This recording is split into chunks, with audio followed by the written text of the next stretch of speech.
பெரியார் என்ற மாமலையை தொட்ட எதிரி எவனும் தமிழகத்தில் நினைத்து நின்றதில்லை.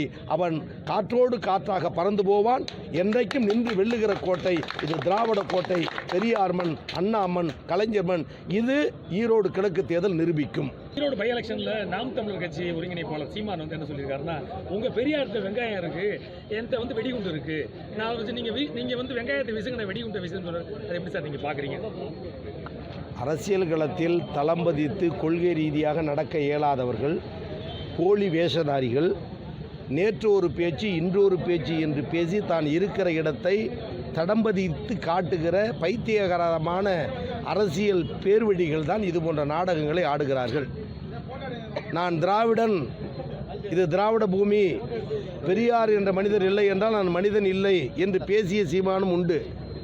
ஆனால் இன்றைக்கு கைகூலியாக மாறி இன்றைக்கு பெரியாரின் கொள்கைக்கு எதிர்ப்பாக அவர் பேசி திரிவதெல்லாம் மூத்த தலைவர்கள் பலர் கண்டித்திருக்கிறார்கள். அதன் வழியில் சொல்ல வேண்டுமேயானால் அவருடைய செயல் தமிழகத்தில் புறக்கணிக்கப்பட வேண்டியது. எந்த ஆயுதத்தை எடுத்து அவர் விளையாடுகிறார் என்று அறியாமல் விளையாடுகிறார்.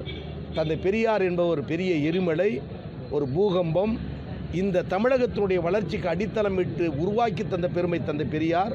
அண்ணாவுக்கு தெரியாத அரசியல் தெளிவு, அன்பு தலைவர் கலைஞருக்கு தெரியாத அரசியல் தெளிவு இவருக்கு வந்ததை போல் இன்றைக்கு பெரியாரை ஏசுகிறார், பேசுகிறார் என்று சொன்னால் அதை அண்ணாமலை போன்றவர்களும் தமிழிசை போன்றவர்களும் வரவேற்கிறார்கள் என்று சொன்னால் யாருடைய ஜெராக்ஸ் காப்பி சீமான் என்பது அவருடைய பேச்சிலிருந்தே புரிகிறது. அதை நாங்கள் பெரிதுபடுத்த விரும்பவில்லை.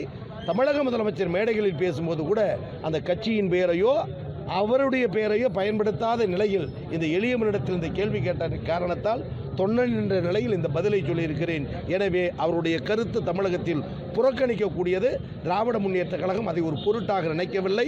பெரியார் என்ற மாமலையை தொட்ட எதிரி எவனும் தமிழகத்தில் நினைத்து நின்றதில்லை. அவன் காற்றோடு காற்றாக பறந்து போவான். என்றைக்கும் நின்று வெல்லுகிற கோட்டை இது திராவிட கோட்டை. பெரியார் மண், அண்ணா மண், கலைஞர் மண். இது ஈரோடு கிழக்கு தேர்தல் நிரூபிக்கும்.